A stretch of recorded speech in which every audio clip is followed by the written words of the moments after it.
Thank you, Dr. Romero, and I'm very pleased to recognize a partnership that's been created between the Arkansas Children's Hospital, University of Arkansas Medical Sciences, the Department of Education, and the Department of Health. This partnership was designed to look at how we can better prepare and communicate with our parents and our school families and our educators about how, from a scientific medical standpoint, they can be best prepared for school. And so we have our Arkansas Ready to Learn Healthy School Guide that is being released today, that has been prepared as the latest scientific advice and best practices to help school officials, educators, and families plan for in-person learning. And so I'm very pleased with this partnership. This gives you a sample of it, and I'll ask Dr. Patterson, if you could, to come comment on this, followed by Dr. Pfeffer. Thank you very much, Governor Hutchinson. As the Centers for Disease Control and the Arkansas Department of Health have established guidelines for when and how schools should reopen, we have all received questions from school supervisors, from parents, from teachers, and from the general public about what can be done if schools reopen to ensure that that reopening is done in the safest possible way.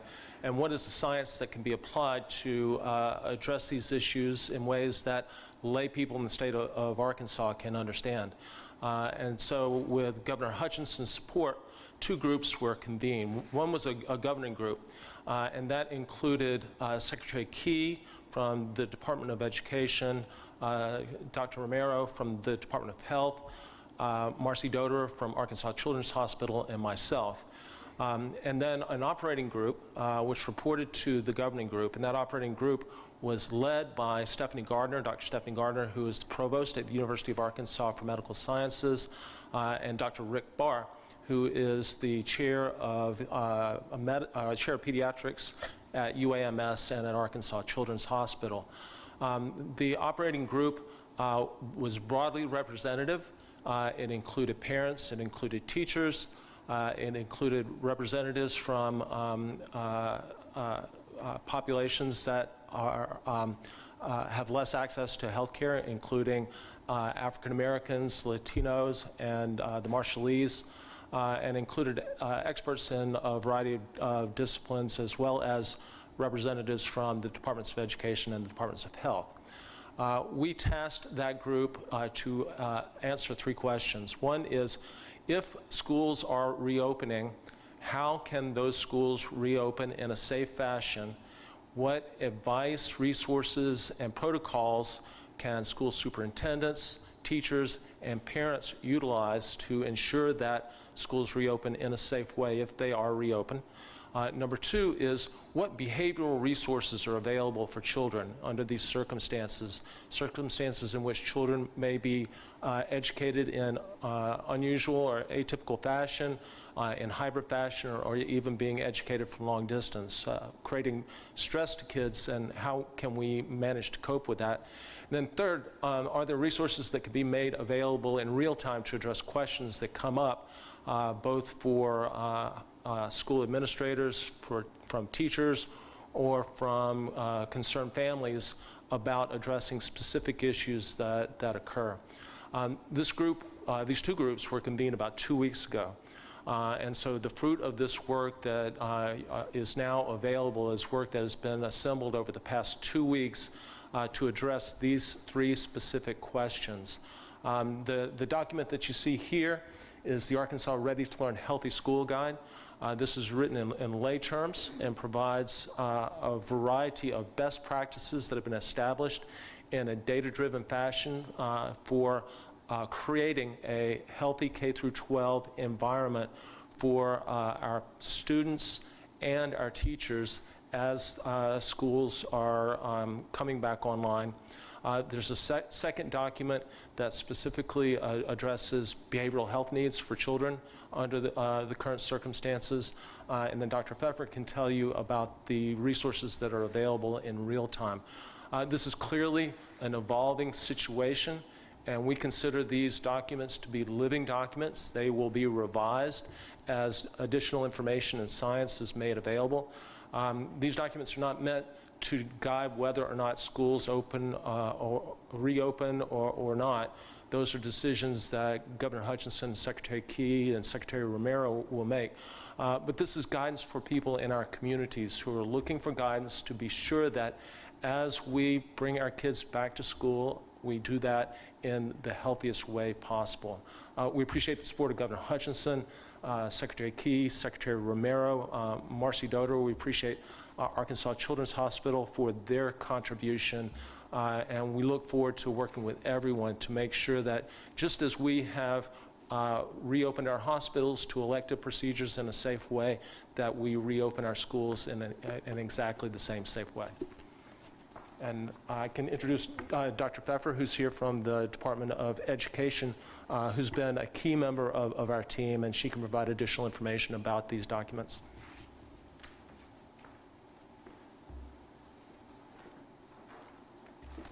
Thank you, Dr. Patterson. I've always loved the start of school. As an educator for 25 years, I've had the opportunity to get to be part of many first days of school openings. And whether that was in my home district of Pocahontas, and later as I came to the Department of Education, I've had the opportunity to attend first days of school in other districts. It is truly a neat experience, and I know all of us can think about the beginning of school and recall the excitement and the memories that you have from that. I think my staff used to always tease me that they thought I liked the beginning of school because I loved the smell of the floor wax and the new dry erase markers. And I see some of you out there smiling because you know what I mean. And we have a lot of teachers that have started returning to school this week, and they too are excited about a new beginning. However, we know that this start of this school year is going to be a little more difficult. And we know that returning to school this year is going to be very different than it has in the past. And we know that in some cases, fear and anxiety are overshadowing the thoughts of the new beginnings and the new goals and the new experiences that have always been part of our start going back to school in the past. Therefore, it's really important that we're able to provide consistent and comprehensive supports to teachers and parents as they're making decisions for their students. And these resources that Dr. Patterson described, the one that's being made available today and the one that will be coming that provides more information on social emotional supports, bring together the guidance, the health information, and the awareness of the social emotional stressors. These resources are going to, these resources that have been developed in partnership are critical to help us provide our schools with supports that they need to help turn this school year's challenges into opportunities. The call center has been made available. It was staffed starting last week and is continuing this week. We've been fielding between 30 and 50 calls every day. Every question that we get is logged. Every answer is recorded and then made available to the person who called in. And we are constantly adjusting our approach and our information to be sure that we're meeting the needs. So the calls and the questions that are coming from you are really helping to drive the next step supports that we provide. That Ready for School Resource Helpline is included in this document, and it will be made available immediately after the press conference through the Department of Education website and also on the websites from other agencies. And we will also be pushing it out through social media. So I want to thank the agencies that partnered with us to give us the opportunity to create resources that really are going to meet the needs for our parents, our students, and our teachers.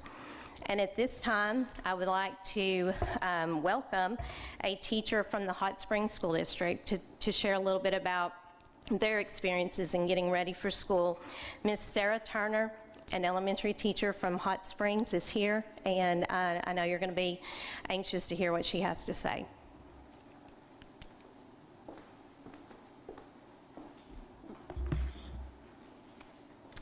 Good afternoon, everybody.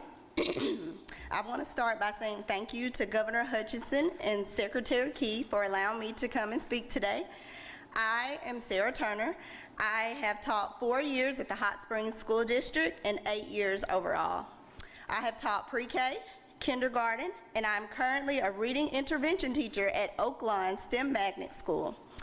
I have fears and concerns about going to school this year, just like everyone else.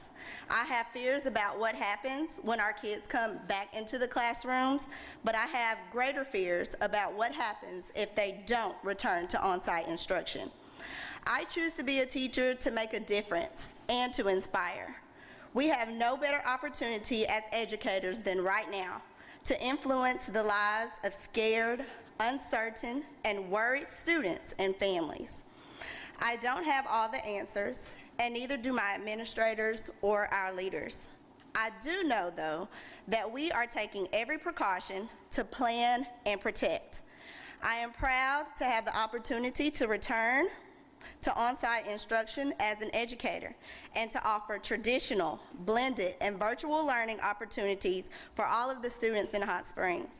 I hope the very best for every single school district, student, and teachers out there as we all face unique hurdles and unprecedented challenges to learning. This school year will be unlike any other, and I am ready to face the challenge and proud to be among educators across Arkansas who care so deeply about our students and families and about equipping and educating our kids for success in the future. Here is what I'm choosing to focus on and what I'm telling our students and our families to focus on. Our team has been planning since May for the safest way to return to the classrooms in the fall. Like districts across the state, ours has purchased every kind of PPE recommended by professionals at the CDC and the Arkansas Department of Health. Our students and teachers are being provided with plexiglass shields for every desk, and the hallways have bottle filling stations and hand sanitizing stations. We have protocols to allow for social distancing, health screenings, and temperature checks for staffs and students on a daily basis, and a different routine for cafeterias and hallways to keep us as separated as possible. At Hot Springs School District, we brought student athletes back on campus on June 2nd. We held special education and dyslexia screenings beginning in July. We hosted professional developments for staff in July and August. We hosted a traditional graduation ceremony on January 30th. And we held open house this past Tuesday. We have done this safely and successfully. We are communicating with our families about the importance of keeping the students home when they are sick, and we are working through district communications to offer transparent data on our websites and via safety updates to our families. Education will look different this school year, but different isn't bad. We have many challenges, many that we have never even faced before, but we can get through those together. I know that my administrators are ready to work with me and to work with the needs of our families to create flexible educational options. I have been encouraged this week to find that it isn't only me and many of my colleagues meeting this school year with cautious happiness, but our students and families too. Many of our students need this face-to-face routine and the socialization that our on-site instruction options offer. Thank you, Governor Hutchinson, for supporting on-site instructions beginning Monday, August 24th. We at Hot Springs School District are Trojan strong, and we are ready for learning.